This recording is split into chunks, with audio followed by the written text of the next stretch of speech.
جو حضور صلی اللہ علیہ وسلم کو ناپسند ہے اونچی اونچی بلڈنگیں بنانا،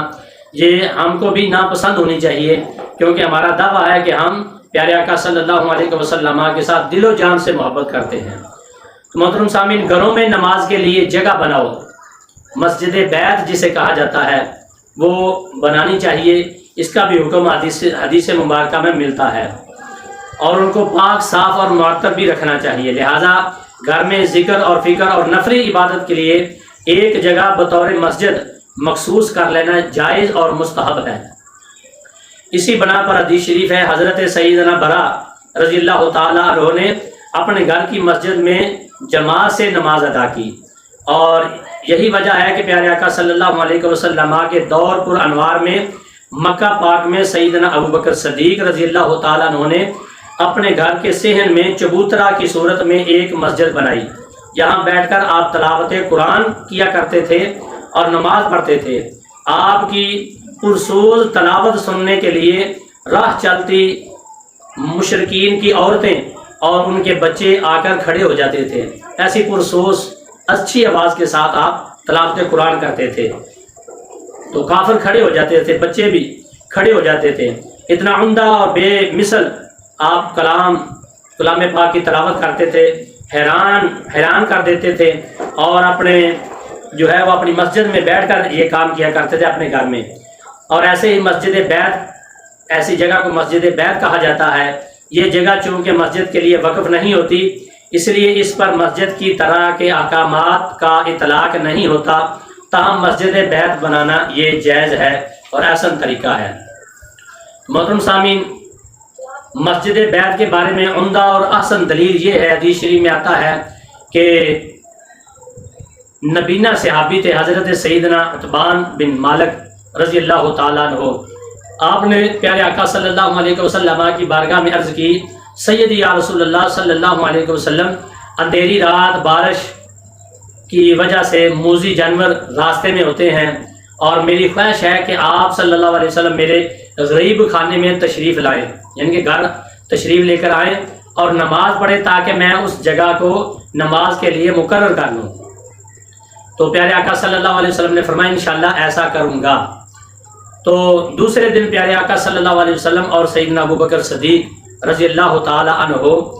اس صحابی کے گھر تشریف لے گئے، تو آپ صلی اللہ علیہ وسلم بیٹھے بھی نہ تھے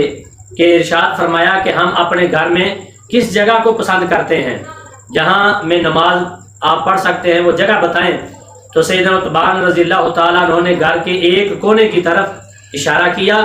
اور پیارے آقا صلی اللہ علیہ وسلم کھڑے ہو گئے، تکبیر کہی، سب نے صف باندھی، اور آپ صلی اللہ علیہ وسلم نے 2 رکعت نماز نفل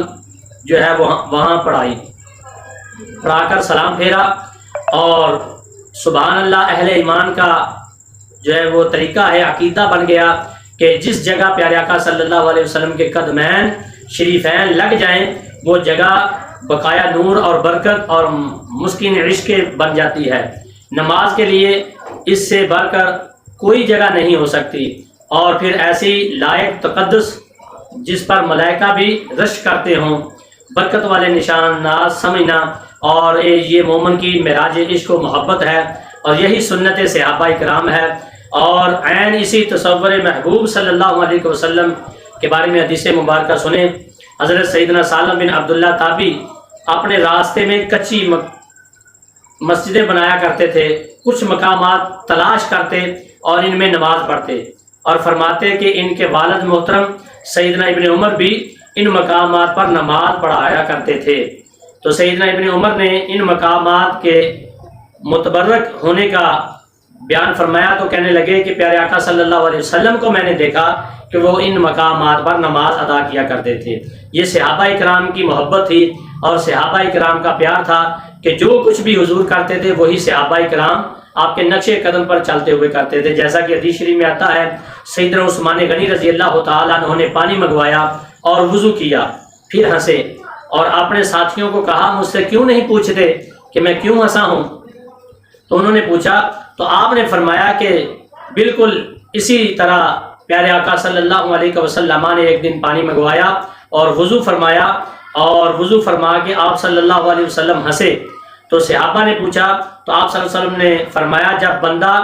پانی منگوا کر وضو کرتا ہے اور چہرہ دھوتا ہے تو اللہ تبارک و تعالیٰ چہرے کے سارے گناہ جو ہے وہ مٹا دیتا ہے۔ جب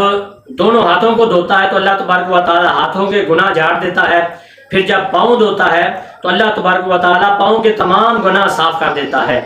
تو اس بنا پر پیارے آقا صلی اللہ علیہ وسلم خوش ہوئے اور صحابہ کرام نے یہ سنت بنا لی، اور جب بھی صحابہ کرام بھی وضو کرتے تو آپ بھی خوش ہوتے اور حضور کی سنت ادا کرتے، اور یہ صحابہ کرام کا عمل اور وطیرہ تھا۔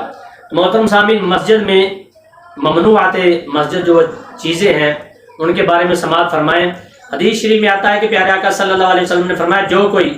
پیاز کچا یا لہسن کچا کھائے وہ ہماری مسجد میں نہ آئے، کیونکہ فرشتے اس چیز سے تکلیف پاتے ہیں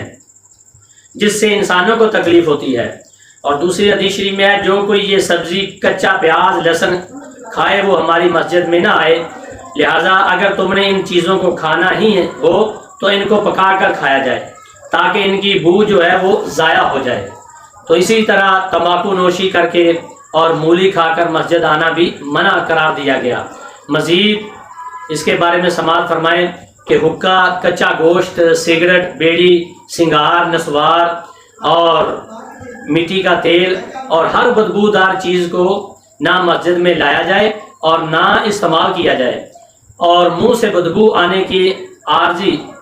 یعنی کہ جو چیزیں دور کرنے والی ہوں، مسواک وغیرہ جب وہ کریں اور پھر مسجد میں آئیں، اور اگر بدبو کا ذریعہ زخم وغیرہ ہو اس کی وجہ سے بدبو آئے، اور لگانے والا ایسی کوئی چیز لگانے والی ہے اس کی وجہ سے بدبو آئے، اور قضا جس کے کپڑے سے کچا گوشت لگا ہو اس کی بدبو ہو، مچھلی فروش کو اور سفید داغ والے کو، اور یعنی کہ ایسے کپڑے ہوں جس سے بدبو آتی ہو تو مسجد میں آنا اس کے لیے جو ہے وہ منع کیا گیا ہے۔ تو پر اثر دیر زائل، جتنی دیر تک بدبو زائل نہیں ہو جاتی اتنی دیر تک انسانوں کے ساتھ بالخصوص فرشتوں کو بھی تکلیف پہنچتی ہے، تو اس کا خیال کرنا چاہیے۔ اسی طرح مسجد میں جنبی یعنی کہ پلیت شخص مرد ہو یا عورت، حیضہ والی عورت مسجد میں نہیں آ سکتی، مسجد میں جانا حرام ہے، اور اگر مجبوراً جانا پڑے تو کم از کم وضو یا تیمم کر کے جائے اور جلدی سے اپنا کام کر کے فوراً نزدیکی راستے میں واپس آ جائے، یہ حکم ہے۔ حدیث شریف میں آتا ہے مسجد کو بچوں، پاگلوں، خرید و فروخت، شر جھگڑا، آواز بلند کرنے اور حدود قائم کرنے اور تلوار کھینچنے یعنی کہ لڑائی کرنے والوں سے بچاؤ مسجد کو، یہ حدیث مبارکہ ہے۔ لہذا جن چھوٹے بچوں یا پاگلوں سے نجاست پھیلنے کا اندیشہ ہو انہیں مسجد لے جانا حرام ہے، اور جن سے نجاست کا گمان نہ ہو انہیں لے جانا مکروہ ہے۔ تو ایسا زبان دراز شخص جس سے لوگوں کو تکلیف پہنچتی ہو اسے بھی مسجد میں نہ آنے دیا جائے۔ مسجد میں اجرت پر تعلیم دینا جائز نہیں، بلا اجرت ہو تو دینی تعلیم دینے میں حرج نہیں، اور بہت چھوٹے بچوں کو تو مسجد میں پڑھانا ناجائز اور منع ہے، چاہے جائے کہ انہیں اجرت لے کر پڑھایا جائے۔ مسجد میں بیٹھ کر اجرت لے کر کوئی کام کرنا جیسے کتابت کرنا، کپڑے سینا وغیرہ منع ہے۔ ہم اگر کاتب بلا اجرت اچھی کتاب لکھنے والا مسجد میں بیٹھ کر لکھ سکتا ہے، اس میں حرج نہیں۔ اکثر لوگوں کی عادت ہوتی ہے کہ وضو کرنے کے بعد منہ، ہاتھ اور داڑھی سے پانی کے قطرے مسجد میں جھاڑنے لگتے ہیں، بلکہ بعض لوگ تو وضو خانے سے مسجد کے اندر صف پر جانے تک مسلسل چھینٹے اڑتے جاتے ہیں، حتیٰ کہ بدن سے پانی صاف کر کے اسے نمازیوں اور صفوں پر پھینکنے میں بھی عار محسوس نہیں کرتے۔ حالانکہ حدیث شریف میں آتا ہے، پیارے آقا صلی اللہ علیہ وسلم کا پیارا فرمان ہے کہ غسل یا وضو کرنے کے بعد مستعمل پانی کے قطرے اپنے جسم سے مسجد میں جھاڑنے سے آپ صلی اللہ علیہ وسلم نے منع فرمایا ہے۔ عین مسجد کے اندر بیٹھ کر وضو یا غسل کرنا سخت منع اور حرام ہے۔ البتہ کسی شدید شرعی عذر، مجبوری کی وجہ سے وضو کرنا پڑ جائے تو پھر برتن وغیرہ بڑا برتن ہو کافی، اور ایسے کمال احتیاط کرنی چاہیے کہ مستعمل پانی، وضو کے چھینٹے جو ہیں وہ مسجد میں ہرگز نہ گرے۔